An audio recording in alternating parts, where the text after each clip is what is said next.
Quando esse fracassado sem futuro se vê invocado para outro mundo, ele precisa encontrar uma forma de ganhar dinheiro rápido ou morrerá de fome. Esse é um tipo de Isekai que nunca vimos antes. Bem, talvez essa parte seja mentira. A história começa com Takeru Kamashiro, um assalariado comum, de aparência desagradável e vida mais entediante impossível.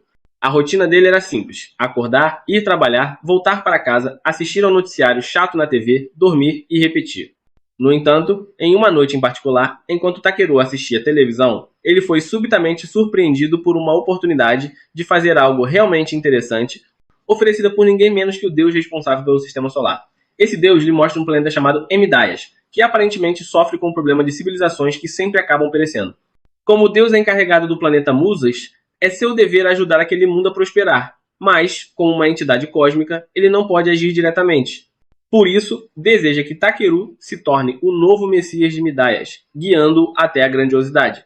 Ao ouvir o plano, Takeru entra em desespero, já que não passa de um assalariado comum sem nenhum talento especial. Ele chega até a mencionar que precisa voltar ao trabalho, ou seria demitido pelo chefe, mas o deus logo revela que no momento em que trouxe Takeru a essa dimensão, ele já havia morrido no mundo real.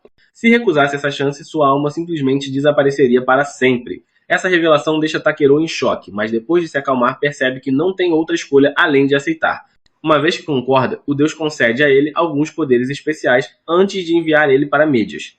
Primeiro, adiciona magia aos atributos de Takeru, maximizando sua mana, e pergunta se há algo mais que ele gostaria de ter. Takeru, como um homem de pensamentos questionáveis, cogita pedir um harém.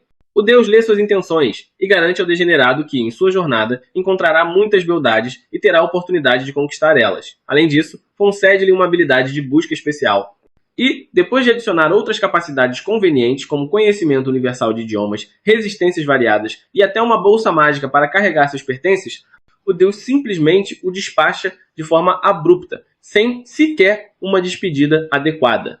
Quando Takeru abre os olhos, percebe que está sentado ao lado de uma árvore em uma floresta exuberante. Ele se levanta e a primeira coisa que lhe ocorre é procurar algum lugar onde haja pessoas. Depois de vagar pela floresta por um tempo, avista uma aldeia ao longe. Desde que chegou, não comeu nada, então a fome começa a apertar. No entanto, ele não tem certeza se alguém estaria disposto a lhe dar comida de graça. Nesse momento, lembra-se da habilidade de busca que o deus lhe concedeu, que poderia ajudar ele a coletar materiais para vender e assim ganhar dinheiro.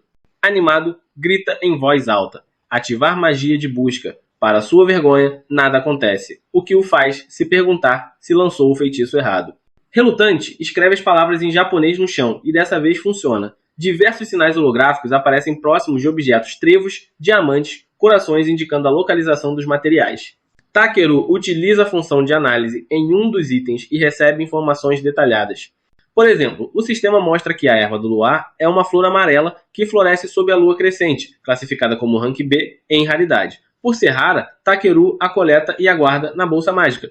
Depois, sai recolhendo outros materiais, mas a maioria se revela de baixo valor. Ele então percebe que o símbolo de trevo corresponde a flores e ervas, o coração a itens de vida e o diamante a minerais e rochas. Agora que está preparado, dirige-se à aldeia para vender seus itens e encontra Marlo, o guarda da entrada, a quem se apresenta como um viajante errante. Por ser alto, o guarda pergunta se ele é um cavaleiro ou espadachim, mas Takeru explica que é apenas um comerciante coletor de materiais. Marlo, curioso e interessado, o leva até a loja geral. Enquanto caminham, Takeru cumprimenta os aldeões, corando de vergonha diante dos olhares curiosos. Ao entrar na loja, mostra seus itens ao comerciante, que fica impressionado. Julgando que Takeru é especialista em coleta, o lojista pede que ele traga minério de maitio de uma montanha próxima. Além disso, compra tudo o que ele havia trazido por 300 mil reives, o equivalente a 20 mil dólares. Takeru mal consegue acreditar que ficou rico tão rápido, mas sua ganância fala mais alto. Com fome de mais conquistas, aceita o trabalho, mesmo sabendo dos riscos que enfrentará em sua jornada até a montanha. Mas antes de seguir para as montanhas, Takeru decide descansar por uma noite e se hospeda em uma estalagem local. No quarto da pousada, uma criada aparece, oferecendo serviço de quarto, mas lhe dá a má notícia de que não havia banhos disponíveis ali, já que apenas a nobreza podia se dar a esse luxo. Takeru, porém, encontra uma solução alternativa para se limpar usando magia de purificação, que instantaneamente deixa seu corpo limpo. Ainda assim, ele se sente insatisfeito, afinal, nada no mundo pode superar um bom e demorado banho. Quando recebe sua primeira missão naquela cidade estranha, resolve cumprir ela. Durante o caminho, ativa sua habilidade de busca para localizar itens preciosos e, claro, não perde a chance de coletar tudo o que encontra. Sua jornada o leva até a chamada Floresta das Árvores Brancas, mais conhecida como a Floresta dos Dragões Antigos. Pouco a pouco, ele começa a se acostumar com essa nova vida e, mais uma vez, usando sua habilidade, percebe o símbolo de diamante. Era a primeira vez que via tal sinal, e isso só podia significar que havia algo valioso. Sem pensar duas vezes, se lança pelas folhas para investigar e acaba encontrando um corpo em decomposição. Assustado pela cena desagradável, ele imagina que aquele guerreiro deve ter morrido em combate. Ainda assim, decide se aproximar novamente e acaba encontrando um amuleto de família ao lado do corpo, um item sem classificação. Mesmo assim, pega o objeto e descobre que dentro dele havia uma carta. A mensagem era da irmã do guerreiro, agradecendo tudo o que ele havia feito pelo pai doente e implorando para que voltasse para casa, custasse o que custasse. Infelizmente, aquele homem nunca mais voltaria. O mínimo que Takeru podia fazer naquela situação era dar-lhe um enterro digno. Assim, ele cava uma cova, enterra o guerreiro e faz uma breve oração em sua memória. Antes do pôr do sol, encontra um local seguro para dormir. Usa magia de barreira para se proteger durante a noite e, com as pedras coletadas, acende uma fogueira. Mistura algumas folhas em uma panela improvisada e prepara a sua primeira refeição naquele mundo, um prato que apelida de Sopa de Takeru. Para sua surpresa, o sabor é ótimo, o que o deixa feliz. No dia seguinte, continua a jornada, aproximando-se da saída da floresta. No caminho, ele usa novamente sua habilidade de busca para encontrar mais itens especiais, mas se surpreende ao não localizar nenhum minério, como lhe haviam dito, nem monstros, como também fora alertado. Intrigado, pensa se as criaturas poderiam estar fugindo por causa do seu cheiro, mas conclui que, se isso o mantivesse seguro, era até uma vantagem. Animado com a ideia de chegar logo às montanhas, começa a correr em direção ao fim da floresta. Porém, para seu espanto, encontra uma fenda imensa entre as montanhas e, sem estar preparado, não consegue frear a tempo, acabando por cair. Em pânico, invoca todos os tipos de magia que conhece na tentativa de voar e, por sorte, consegue pousar em segurança dentro de uma caverna. Usando sua habilidade de busca, descobre que o local está repleto de minérios e começa a recolher eles. Contudo, percebe que ainda não encontrou o verdadeiro objetivo de sua missão, o minério de Mytil. Ao reforçar sua habilidade, finalmente detecta a presença de Mithril. Antes que consiga se aproximar, a caverna começa a tremer. Ele lança uma magia explosiva naquela direção, espalhando os pedaços de minério para poder capturar eles. Consegue pegar alguns, mas são poucos. E, quando tenta continuar, a caverna volta a estremecer. Takeru, em vez de fugir, decide seguir adiante com sua tocha, explorando o interior da caverna ancestral. Mais à frente, encontra a água mais pura que já vira em sua vida, ainda mais valiosa naquele mundo onde nem banho era acessível. Ao tocar ela e analisar ela com sua habilidade, descobre que se tratava de água mágica subterrânea de classificação SS, o recurso mais precioso que havia encontrado até então. Ele descobre também que aquela água pertencia ao dragão ancestral do submundo, o que o faz se perguntar se a criatura realmente estava ali. Ousado como sempre, decide ficar. E, de fato, havia um dragão ali. Seu poder desperta a criatura, que ruge exigindo saber quem o havia perturbado. Mas Takeru estava tão distraído que nem ouve sua voz de imediato. Irritado, o dragão emerge em toda a sua imponência, a água respinga em Takeru, mas ele permanece firme. Percebendo a fúria do dragão, se curva em sinal de desculpas e pede perdão afinal, tinha se curvado inúmeras vezes em sua vida de assalariado e agora o fazia diante de um dragão. Ele se apresenta como humano e reforça seu pedido de desculpas por ter incomodado ele. O dragão, por sua vez, revela seu nome, Voldius, e pergunta quem era aquele homem. Para ele, a quantidade de mana de Takeru fora suficiente para despertar ele, o que indicava que seu poder estava no mesmo nível do dele, mas Takeru rejeita tal elogio. Ainda assim, Voldius, ou V, como Takeru o apelida, pede um favor. Revela que, devido à estagnação da água, seu ovo ainda não havia chocado. Então V pede que Takeru use sua mana para chocar o ovo. Em troca, revela possuir um pouco de minério de mídio e promete entregar ele a Takeru. A oferta é tentadora, ainda mais considerando o valor absurdo que tal recompensa teria. O problema é que Takeru não fazia ideia de como chocar um ovo. V o instrui a simplesmente canalizar sua mana dentro dele. Calculando que por se tratar de um ovo, poderia também aquecer ele, Takeru faz isso, mas de repente um poder estranho o envolve e o sufoca. Ele escuta a gargalhada alta de V e entra em pânico, imaginando se o dragão havia planejado aquilo apenas para matar ele. Desesperado, cai na água e começa a se afogar, furioso por ter recebido uma segunda chance de vida e ainda assim estar prestes a perecer, sem sequer conhecer de fato aquele novo mundo. Quando fecha os olhos, uma figura surge diante dele. Ele pensa que talvez seja o Deus novamente, mas rapidamente percebe que não se parece em nada com a divindade que tinha encontrado antes. A criatura comenta que, ao ver um dragão, a maioria das pessoas apenas corre ou desmaia, mas Takeru é ousado demais. Diz ainda que a simples presença dele naquele mundo já é suficiente para alterar o destino natural das coisas. Contudo, afirma que, já que Takeru deseja um parceiro fofo, ele terá exatamente isso. Takeru acredita estar morrendo e perde a consciência, mas acaba despertando algum tempo depois. Aliviado, olha em volta e encontra V. Ao mesmo tempo, escuta o som de um choro infantil e não entende por que V fala de forma estranha. De repente, um pequeno dragão salta em sua direção e começa a lamber seu corpo. Assustado e incomodado com a sujeira da criatura, Takeru o empurra para longe. V então diz para ele escolher um nome para o filhote. Depois de pensar um pouco, decide chamar ele de Black. Em seguida, V pede para que ele leve o pequeno dragão consigo, o que deixa Takeru confuso. Afinal, por que um dragão confiaria seu próprio filho a um estranho? Mas V insiste, afirmando que Takeru é forte o bastante para cuidar de Black. Comprometido, entrega a ele o minério de Miichio e retorna para as águas da caverna. Sem ter outra escolha a não ser permanecer com o pequeno dragão, Takeru o limpa cuidadosamente e pergunta se ele está pronto para começar a jornada de coleta ao seu lado. Assim, em uma terra estranha, Takeru passa a ter um novo companheiro, um dragão negro, seu primeiro verdadeiro parceiro naquele mundo. Ao sair daquela enorme caverna, a primeira coisa que Bi faz é voar um pouco. O protagonista considera que atravessar a floresta à noite pode ser muito perigoso e, além disso, está morrendo de fome. Ele conclui que o melhor a fazer é acampar ali mesmo e preparar algo para comer.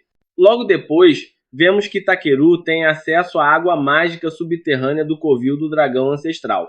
Se você está se perguntando como isso é possível, parece que Vol usou magia para conectar a caixa de objetos do protagonista diretamente com a nascente. O motivo? Essa água é extremamente vital para criar um dragão recém-nascido. V parece encantado e até oferece um pouco dessa água para o protagonista. Ele aceita e admite que é muito suave e refrescante. Em seguida, Takeru ativa uma barreira com pedras mágicas, já que, segundo lera em uma enciclopédia, essas pedras são valiosas. Ele tenta ativar um efeito para aquecer o ambiente e acaba descobrindo que consegue criar pedras mágicas com extrema facilidade. Com o fogo pronto, chega o momento de cozinhar, e dá para perceber que Takeru vem melhorando bastante suas técnicas culinárias. A surpresa é que Bi também parece com fome de comida humana. O protagonista oferece um pouco, mas o pequeno dragão acaba se queimando. Depois de aprender a comer comidas quentes, ele fica totalmente satisfeito, e Takeru se alegra por poderem comer juntos. Ele imagina como seria entediante se o dragãozinho só pudesse se alimentar de água. Então, pergunta a V se não sente falta do pai, mas o pequeno apenas o abraça, mostrando que o importante para ele é estar com o protagonista. Takeru fica comovido e percebe que V possui a bênção do dragão ancestral, um dom de classe B. Impressionado, ele ainda acredita que V precisa de orientação e disciplina para crescer, e o alerta para não fazer nenhuma besteira, mesmo sendo mais forte. Caso algo acontecesse, Voldius certamente o devoraria vivo, mas claro, V já está dormindo profundamente. Pensando bem, Takeru percebe que desejou um companheiro fofo, e isso se realizou, só que ser um dragão é algo que ele definitivamente não esperava. Ele chega a se perguntar se isso não foi uma pegadinha daquele deus. No dia seguinte, Takeru sobe até o mesmo bosque de onde havia caído por descuido. Agora, o lugar não parece mais assustador, e ele não entende o motivo.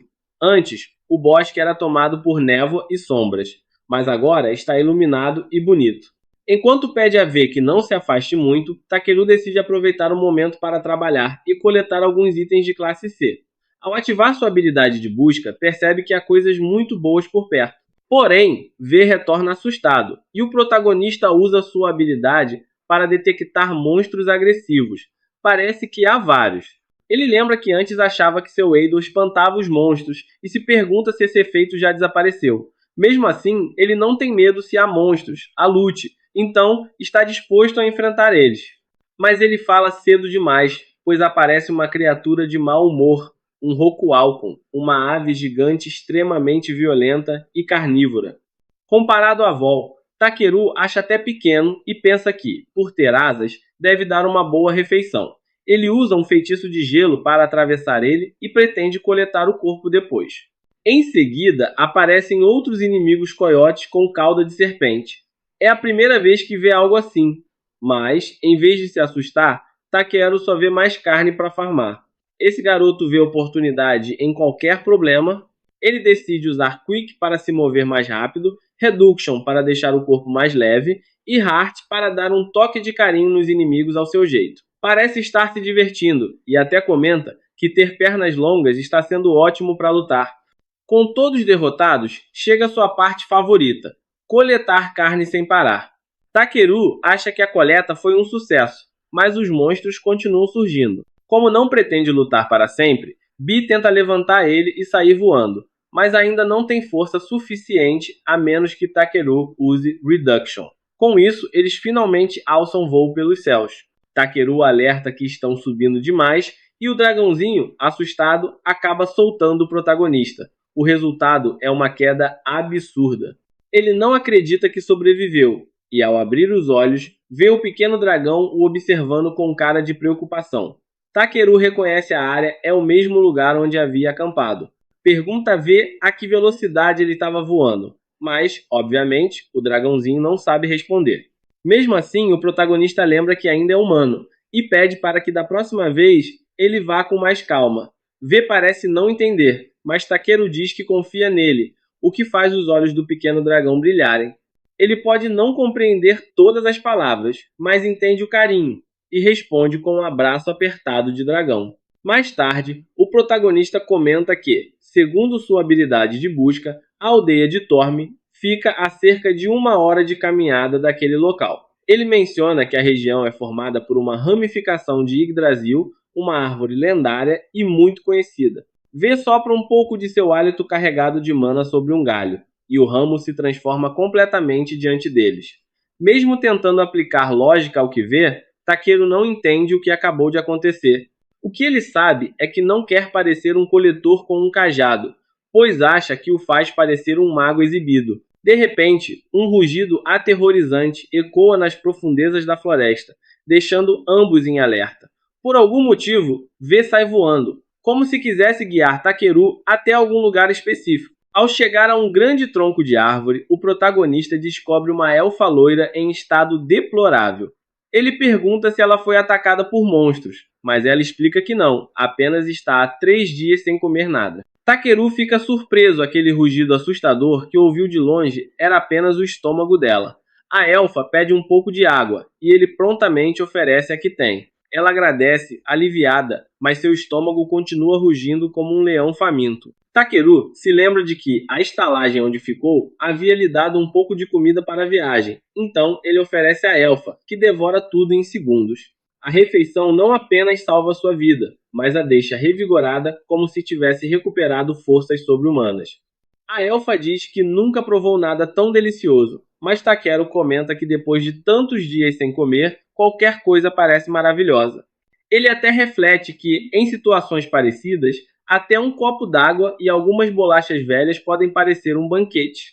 Voltando ao assunto, o protagonista quer entender como ela ficou sem comida, estando tão perto da aldeia.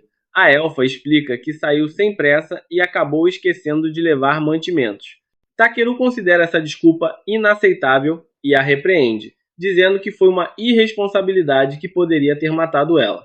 A elfa começa a se irritar, e ele comenta que ela está cheirando mal, o que o decepciona, já que sempre imaginou que elfos cheirassem a flores ou a menta. Ele chega a dizer literalmente que ela cheira a fezes, o que a deixa furiosa. É claro que, depois de dias ao relento, ela estaria com mau cheiro, mas ouvir isso tão diretamente é cruel.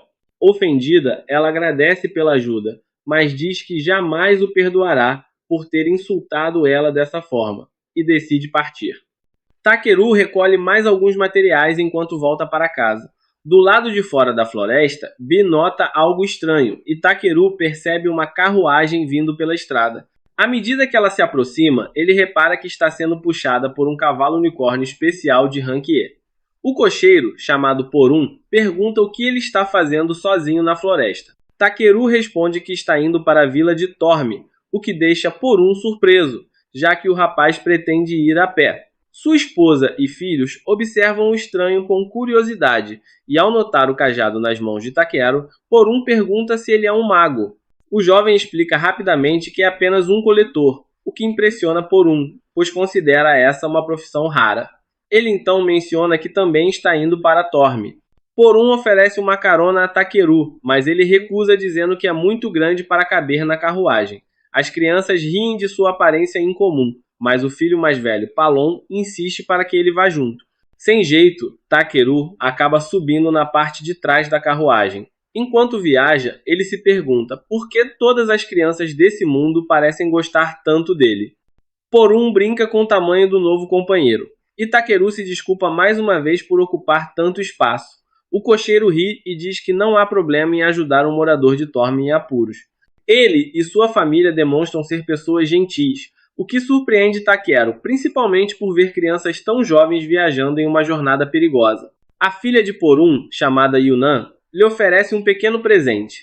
Ao aceitar o gesto, Takeru pergunta por que a família confia tão facilmente em um estranho. O filho mais novo, Caim, explica que, se ele fosse uma má pessoa, o item mágico que possuem teria dado um alerta. Takeru percebe o pequeno sino com uma pedra mágica e pensa que também poderia fabricar algo assim.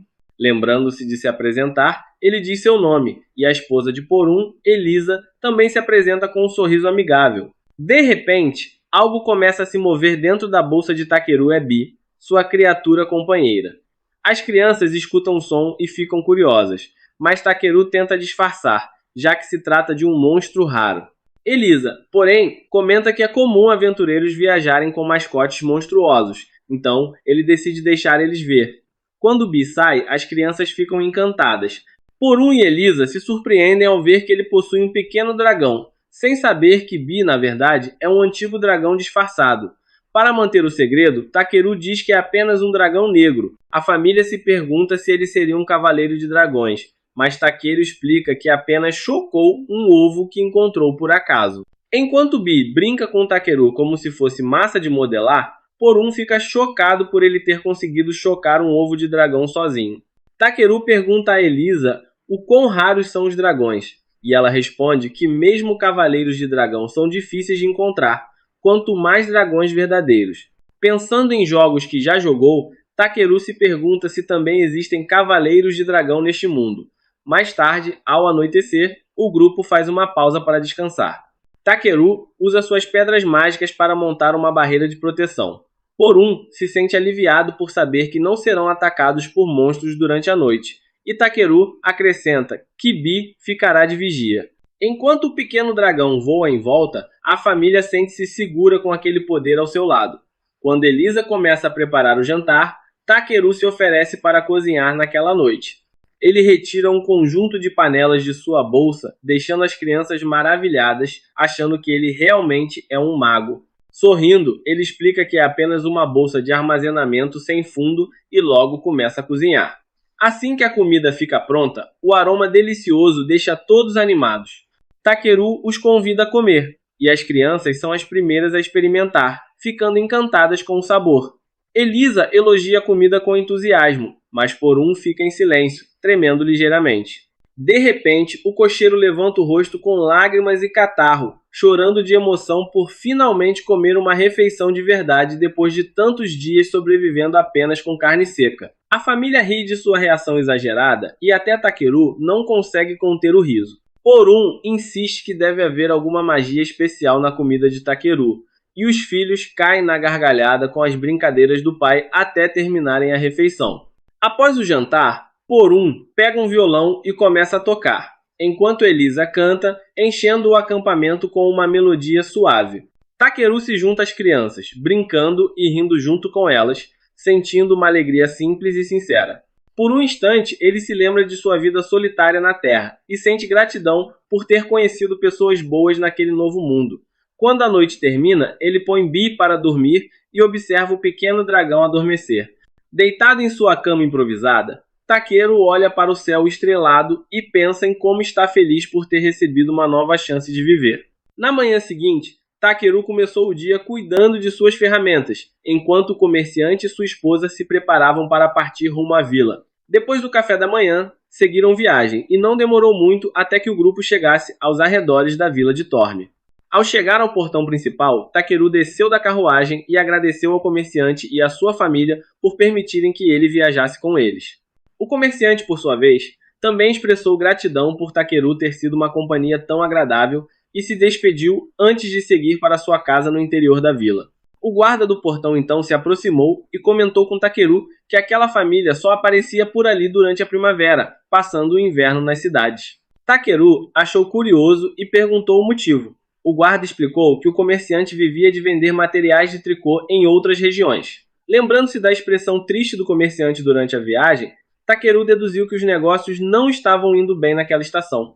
Ainda assim, sentiu-se grato por poder reunir materiais com a ajuda de sua habilidade especial, seu cheat, e admitiu para si mesmo que era realmente abençoado pelos deuses. Seguindo em frente, Takeru dirigiu-se à loja do coletor Jerome para vender os materiais que havia reunido, incluindo o minério de Miitil que Jerome havia pedido para ele coletar.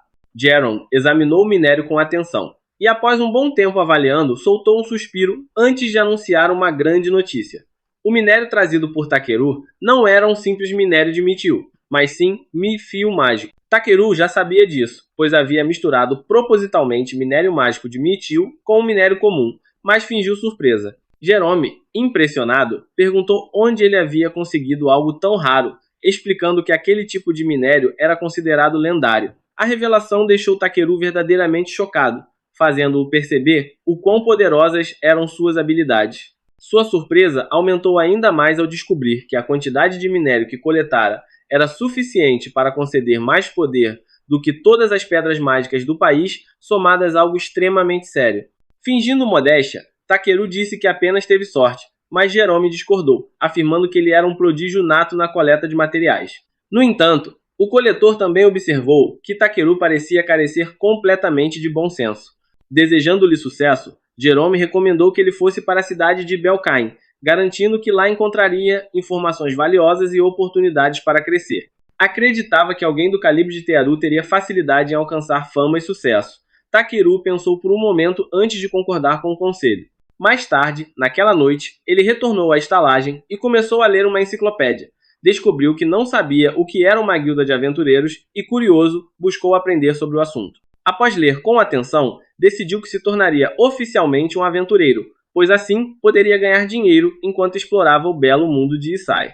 Sentiu-se empolgado com a ideia de viajar até Belkin, mas não tinha pressa, ainda havia algumas coisas que desejava fazer na vila antes de partir. Na manhã seguinte, levou a carne dos monstros que havia abatido na floresta para um açougueiro cortar, e com os ingredientes resultantes, organizou um grande banquete noturno para os moradores. No dia seguinte, saiu para coletar mais ervas nas redondezas e decidiu que partiria da vila no dia seguinte. Visitou então a loja de uma senhora para comprar temperos, e ao saber que ele estava prestes a ir embora, a mulher ficou triste, dizendo que todos os moradores sentiriam sua falta. Apesar de não poder impedir ele de seguir viagem, desejou-lhe sorte e preparou várias rações caseiras para sua jornada. Como a viagem até Belaim levaria cerca de um mês, ficou evidente o quanto os aldeões o estimavam, mesmo que sua convivência com eles não tenha sido longa. De volta à estalagem, Takeru revelou ainda ter o minério de Miitil consigo, já que Jerome não o havia comprado. Pensativo, perguntou-se o que deveria fazer com ele. Seu pequeno dragão, Bi, também refletiu, mas o assunto era complexo demais para a criatura, que acabou adormecendo. Takeru, por outro lado, teve uma ideia. Usaria o minério precioso para criar algo útil em retribuição aos aldeões, que haviam sido tão bondosos com ele. Decidiu, então, fundir o minério mágico a uma lamparina de óleo. Surpreendentemente, conseguiu criar o item mágico com sucesso logo na primeira tentativa. Na manhã seguinte, os moradores se reuniram diante do portão da vila para se despedir de Takeru. Eles o cercaram com votos de boa sorte e orações, e Takeru agradeceu emocionado pela gentileza de todos. Em seguida, entregou ao guarda o artefato mágico que havia feito, explicando que ele criaria uma barreira protetora ao redor da vila, impedindo a entrada de pessoas mal intencionadas. A inspiração para isso veio do sino mágico que vira com a família do comerciante. O presente era tão valioso que os aldeões hesitaram em aceitar ele de graça, mas Takeru insistiu, dizendo que considerava aquele lugar seu lar e queria garantir a segurança de todos até o dia em que voltasse. Sem conseguir conter a emoção coletiva, ele não permaneceu por mais tempo, despediu-se rapidamente e partiu correndo da vila ao lado de seu companheiro, o pequeno dragão Bi. Enquanto segue em viagem rumo a Belkin, Takeru não consegue deixar de notar como a estrada está tranquila e pacífica. Ele até pensa que pode ter quebrado a sorte ao comentar isso, pois logo avista uma criatura gigante à sua frente. Sem medo, utiliza sua habilidade de escaneamento para identificar o ser e descobre que se trata de um caranguejo gigante. Ao revisar o resultado do scan, percebe que a criatura é comestível, o que aumenta ainda mais sua empolgação. Preparando-se para o ataque, Takeru se apronta, mas Bi age primeiro. O pequeno dragão voa alto e emite um eco sonoro tão potente que explode nos ouvidos do caranguejo, matando-o instantaneamente. Takeru fica chocado. Não sabia que Bi possuía tal habilidade. Mal ele se prepara para recolher a criatura, mais caranguejos surgem à distância. Inicialmente, Takeru pensa que será fácil lidar com eles, já que caranguejos normalmente se movimentam de lado. Para sua surpresa, esses avançam diretamente contra ele. Felizmente, Bi o segura a tempo e voa para cima, enquanto os caranguejos colidem entre si, matando 2 deles no impacto. Takeru então parte para derrotar o último, utilizando seu bastão para desferir o golpe final. Com todos os caranguejos abatidos, ele prepara-se para cozinhar. Acende a fogueira, coloca sua enorme panela e transforma sua mão em uma faca para cortar os crustáceos. Em pouco tempo, a refeição está pronta, e ambos provam o sabor, maravilhados com o resultado. Sorrindo para Bi, Takeru reafirma seu vínculo com o companheiro, prometendo que continuarão viajando juntos, caçando criaturas estranhas e desfrutando de boas refeições. Eles selam a promessa com um alegre toque de mãos. Após vários dias de viagem, finalmente avistam uma enorme muralha ao longe, o destino deles, o grande reino de Belkain. A parede é tão alta que parece impossível de escalar, e Takeru fica maravilhado com a vista. A cidade de Belkain é conhecida como a capital do comércio do reino de Alzêrio. Começou como um ponto de encontro para aventureiros, mas cresceu e tornou-se uma cidade de porte médio, repleta de combatentes experientes. Ao usar seu scan, Takeru descobre que Belkain abriga a maior guilda de aventureiros do reino, o que o deixa ainda mais animado. Aproximando-se da muralha, nota uma longa fila. Todos estão sendo escaneados antes de entrar na cidade. Ele se junta à fila, observa que os outros carregam bolsas comuns e decide usar magia para disfarçar a sua também. Quando chega a sua vez, esconde Bi dentro da bolsa e entra no hall. O guarda inspeciona a bolsa, mas não encontra nada suspeito. Pergunta a ocupação de Takeru, que responde ser um coletor. O guarda supõe que ele está ali para vender mercadorias, mas Takeru explica que deseja se juntar à guilda. Independentemente do motivo, o guarda precisa usar um aval, um item que revela a intenção e o estado de espírito da pessoa para garantir a segurança da cidade. O scan revela que Takeru não é uma ameaça. Curioso, ele se pergunta o que os outros veem ao checar suas estatísticas. Ao examinar o aval, percebe que seus próprios atributos parecem comuns e até aparecem em azul, o que o tranquiliza, pois suas habilidades divinas não são visíveis aos olhos humanos. No entanto, o guarda nota algo incomum, a bênção do dragão, e pergunta sobre ela. Takeru libera Bi e explica que ele é seu animal de estimação, um presente do dragão. O guarda não vê problema, mas questiona se há alguma marca que comprove que Bi realmente pertence a Takeru. Ele utiliza um bengal que recebeu das crianças da cidade como prova. O guarda acena com a cabeça, mas diz que informará o prefeito sobre a presença de um dragão, o que Takeru considera aceitável. Em seguida, recebe instruções para chegar à guilda. Ao sair, seus olhos se arregalam diante do movimentado cenário das ruas de Belkain. Observa atentamente até avistar o grande prédio retangular da guilda. Dentro, sente-se perdido, até que uma mulher chamada Ariana se aproxima para recepcionar ele, explicando que ele pode trocar itens ou interagir com outros membros, mas Takeru deixa claro que veio se registrar como aventureiro. Ariana, a recepcionista, o faz sentar e traz o formulário de registro. Embora ele consiga ler e falar o idioma local, duvida se consegue escrever ele. Para sua sorte, ao escrever em sua própria língua, as palavras se transformam automaticamente no alfabeto de Belkain, o que o deixa entusiasmado. No formulário, ele se identifica como coletor que deseja tornar-se aventureiro. Ariana pergunta se ele já enfrentou combate, e Takeru lista as criaturas que derrotou. Para comprovar, a recepcionista pede evidências, então ele apresenta o caranguejo gigante que matou anteriormente. A visão assusta Ariana, que sai correndo para alertar os outros aventureiros. Um deles escaneia Takeru para verificar se é perigoso, e conclui que ele aparece em azul, indicando que é inofensivo. Takeru pergunta o significado, e o homem esclarece que azul significa segurança, conforme a leitura da coruja. Presumindo que ele queria vender as carapaças do caranguejo, o homem orienta a Ariana a continuar, mas Takeru explica que está se registrando como aventureiro e planeja comer o caranguejo. Todos ficam surpresos com a declaração. Eles nem sequer sabiam que caranguejos eram comestíveis. Só isso já os fez perceber o quão forte Taquero deve ser. Quando perguntado se havia vindo acompanhado, Taquero apresenta Bi. Ver alguém com um dragão como animal de estimação deixa todos ainda mais impressionados. Um dos homens chega a convidar ele para se juntar à sua equipe, mas Taquero ignora o convite. Ele está simplesmente satisfeito por ter causado uma boa impressão na cidade e acredita que terá grande sucesso ali. Após concluir seu registro, Ariana entrega a Taquero sua identificação, uma insígnia de aventureiro de rank F. Ele a veste com orgulho, notando que se parece exatamente com a pulseira que Bi usa no pulso. Juntos, eles tocam suas insígnias e sorriem, empolgados com as aventuras que os aguardam na movimentada cidade de Belcaim. Algum tempo depois, Taquero consegue encontrar a família do guerreiro em decomposição, cujo corpo ele havia descoberto na floresta próxima à vila de Torme. Ele entrega os pertences do guerreiro à família, e ao olharem para os objetos, eles não conseguem conter as lágrimas, pois aquelas eram notícias devastadoras que eles nunca tinham recebido. Taquero nota que todos estão desnutridos e doentes, lembrando-se do que soube através de um guarda ao entrar na cidade. Ele havia perguntado sobre o guerreiro chamado Belria, nome que descobriu por meio de uma carta encontrada entre os pertences do homem, e o guarda contou que Belria havia saído em uma missão para comprar remédios para o pai, mas nunca retornou. Diante disso, Taquero deduz que o pobre Belria acabou morrendo durante essa missão. Sentindo pena da família, ele decide ajudar eles como pode, antes de seguir para o Sindicato dos Aventureiros, onde troca um punhado de ervas com o Homem-Raposa. Enquanto conversam, a recepcionista da guilda Ariana aparece discretamente escutando atrás da parede, mas o Homem-Raposa percebe suas orelhas de coelho espiando e a chama, perguntando se há algo errado. Um tanto envergonhada, ela se aproxima e explica que recebeu uma pilha de comissões de clientes que pedem especificamente para que Taquero as aceite, mostrando que, em pouco tempo, ele já havia conquistado uma grande reputação na cidade. Taquero hesita, achando que talvez não consiga realizar todas as missões sozinho, mas ainda assim aceita metade delas e promete concluir ela o quanto antes. Após vender os materiais coletados, ele vai à casa de banhos para relaxar com seu companheiro Bi, refletindo sobre seu tempo na cidade de Belka.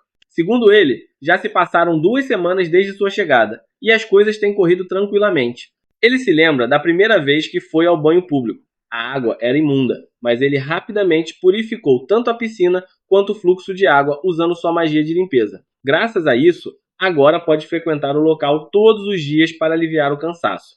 Durante uma dessas visitas, um homem besta chamado Clay o aborda dizendo ter ouvido rumores de que Taquero é capaz de realizar poderosas magias de cura.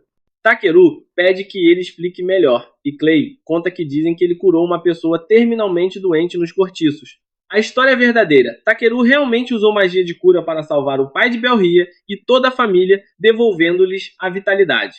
Clay pergunta se Taquero recebeu algum pagamento por isso, e ao saber que ele fez tudo de graça, ri incrédulo, achando espantoso que exista alguém tão bondoso nesse mundo.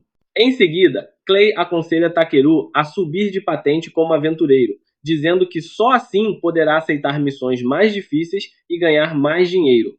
Taquero, porém, responde que está satisfeito com seu nível atual e não sente ambição alguma. Clay se preocupa, alertando-o de que ser nobre demais pode chamar a atenção indesejada. Dias depois, Taquero volta à guilda para trocar materiais e, mais uma vez, o Homem-Raposa o implora para subir de rank, insistindo que alguém de sua habilidade deveria aceitar missões mais perigosas. Mas Taquero recusa novamente, dizendo que só deseja levar uma vida pacífica.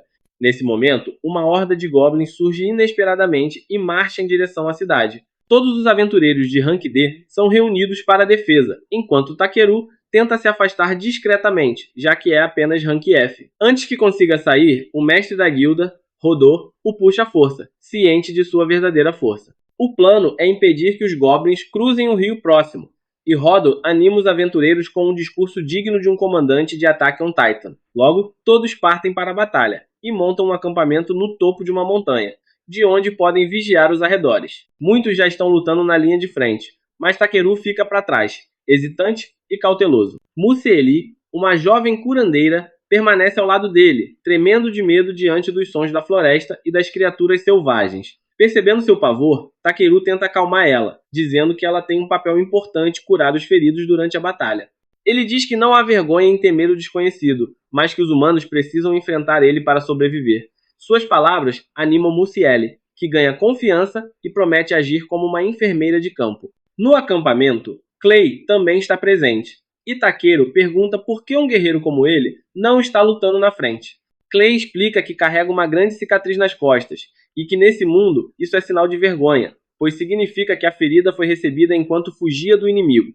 Takeru discorda, dizendo que podem haver muitas outras razões para uma cicatriz, e então se revela que Clay foi ferido tentando proteger alguém. Para Takeru, o mais importante é o fato de ele ter sobrevivido mesmo após um ferimento tão grave.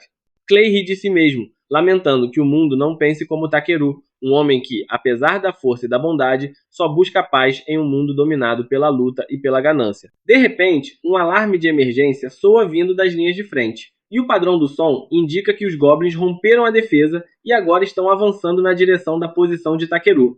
É a hora de Clay brilhar. Ele se despede rapidamente de Takeru e corre para o campo de batalha. Assim que Clay parte, Takeru vê ao seu lado Muzaele tentando curar um guerreiro ferido. Ele observa enquanto ela o encoraja, dizendo que ele está indo bem e deve continuar firme. Takeru fica surpreso ao ver tanta confiança nela, considerando que poucos minutos antes, a garota estava apavorada e se escondendo atrás dele. A força que ela demonstra o inspira e o faz sentir-se renovado, decidido a fazer ainda mais. Ele ativa um escudo mágico e uma barreira de proteção ao redor deles, e antes de partir, pede que tomem cuidado até que ele volte com Clay. Então, empunha seu bastão e parte em direção à batalha. Ao chegar ao campo, Takeru reforça suas pernas e braços com magia e começa a derrubar os goblins que bloqueiam seu caminho. Ele logo percebe que um grande número de inimigos cercou o grupo de aventureiros, então se junta a eles para ajudar. O grupo está em desvantagem e luta para sobreviver, então Takeru pede a ajuda de Bee.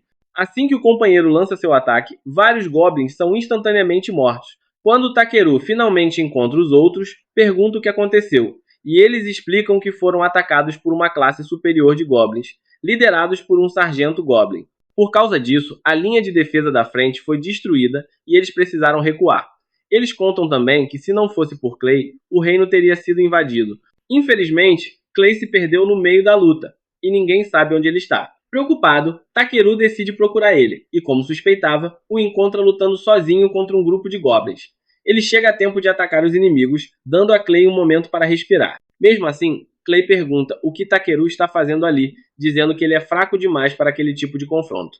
Takeru rebate, dizendo que Clay está ferido e não deveria continuar lutando. Ele tenta convencer ele a recuar, mas Clay recusa com firmeza, afirmando que não pode abandonar seu posto, pois isso deixaria a cidade vulnerável. Clay diz a Takeru que, mesmo que ele fuja, o sargento Goblin o alcançará, então é melhor que ele permaneça e lute. Takeru observa o esforço desesperado de Clay e se sente angustiado ao ver o estado em que ele está. Ele quer curar suas feridas, mas isso significaria tocar na cicatriz em suas costas, e por isso pergunta se aquela marca tem algum significado especial. Clay responde com um sorriso amargo, dizendo que aquela cicatriz não tem valor, é apenas uma prova de sua estupidez. Diante disso, Takeru pede a Bee que segure os monstros e os atrase, enquanto ele prepara sua magia.